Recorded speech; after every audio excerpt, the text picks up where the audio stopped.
4, 3, 2, 1, 0. Ignition and liftoff.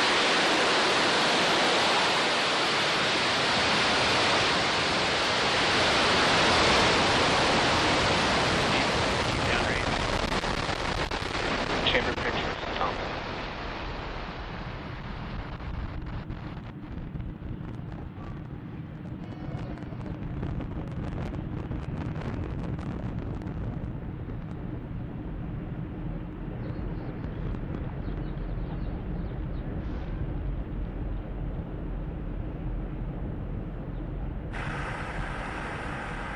T plus 40 seconds into flight, Falcon 9 lifting off from Space Launch Complex 39A at the Kennedy Space Center. Power and telemetry nominal. Carrying 47 Starlink satellites to low Earth orbit. Now, we just throttled down the Merlin 1D engines in preparation for max Q. That's the point of maximum aerodynamic pressure. Falcon 9 is supersonic. That's the point when the combination of the velocity of the vehicle and the density of the Earth's atmosphere put the highest stresses on the vehicle.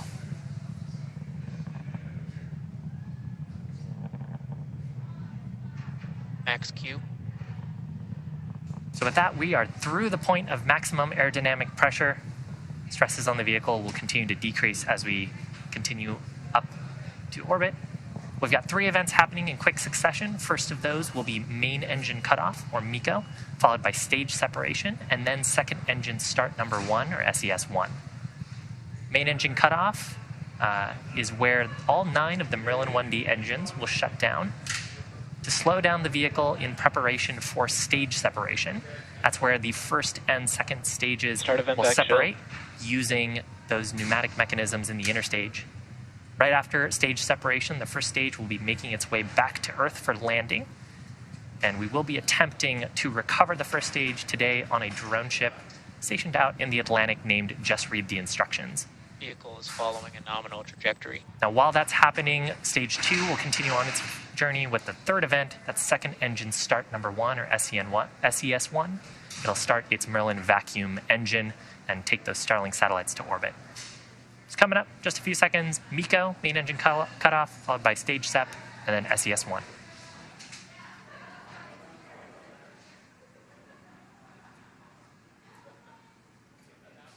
MECO. Stage separation confirmed.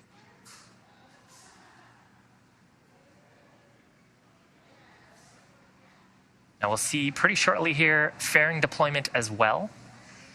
And second engine stage startup. Fairing separation confirmed. So there on the right-hand side of your screen, those Starlink satellites seeing space for the first time. There's a shot of the Merlin vacuum. You can actually see the fairing halves heading back to planet Earth. And on the left-hand side of your screen, you can see the first stage deploying its grid fins. Both vehicles continue to follow nominal trajectories. Just a quick note on the fairing halves today. One of those is flying for its 3rd time. The other is flying for its 4th. And we will be attempting to recover both halves today using our recovery vessel named Bob. Now, stage 2 is continuing to its target orbit. The first stage, which you can see on your left-hand side, has a couple of burns to make before it can make its way back to planet Earth. First of those is the entry burn. It'll ignite 3 of its Merlin 1D engines to slow down as it re-enters the upper part of the Earth's atmosphere. And then the second burn happens much closer to touchdown on that first stage.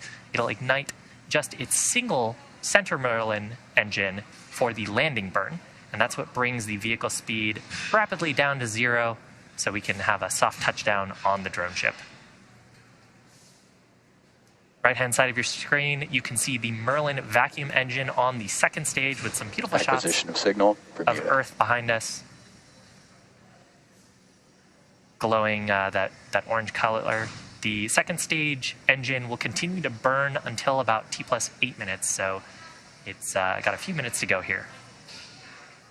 If you're just joining us, we had successful liftoff of the Falcon 9 at 9:25 a.m. Eastern Time from the Kennedy Space Center, Space Launch Complex 39A.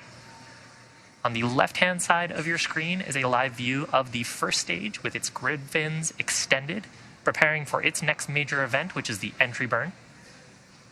It's making its way to a drone ship stationed in the Atlantic named Just Read the Instructions, targeting its 11th landing. On the right-hand side of your screen is the second stage, carrying 47 Starlink satellites into an intended drop-off orbit. Now, those Merlin engines on the stages, on the first stage, are actually optimized for sea level. They achieve about 190,000 pounds of thrust during ascent, so during this portion of the mission, and now for descent, a similar amount of thrust. The Merlin vacuum engine is optimized for 220,500 pounds of thrust, and that's because the nozzle is significantly larger, allowing us to get more force out of the gases from combustion. You can see a couple of the grid fins on the Falcon 9's first stage on the left-hand side of your screen. Those hypersonic grid fins are near the top of the first stage. And as we get back into the Earth's atmosphere, the first stage only uses those grid fins to steer back towards the drone ship. While we're in the less dense parts of the Earth's atmosphere, you can see some periodic gas thrusters. That's from nitrogen gas. Both vehicles continue to follow nominal trajectories. And that's orienting the vehicle as we get prepared for the entry burn start, which is coming up about 20 or so seconds from now. During entry burn, we'll ignite 3 of the Merlin 1D engines on the first stage to slow down the vehicle as we start to hit the denser parts of the Earth's atmosphere.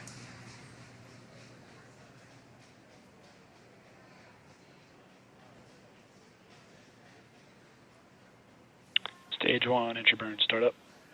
Stage 1 FTS is safe. So confirmation of entry burn startup. Stage 2 FTS is safe. This burn lasting just about 20 seconds. You can see rapidly reducing the velocity of the first stage.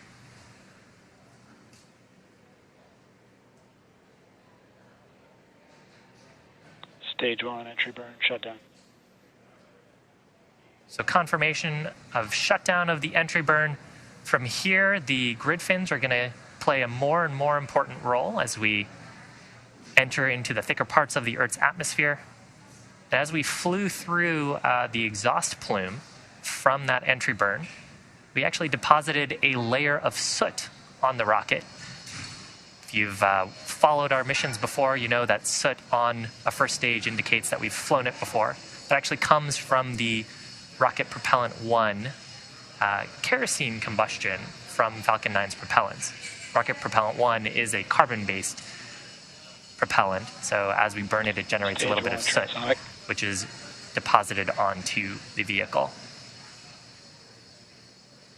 Now, coming up about 20 seconds from now, we'll have landing burn on the first stage.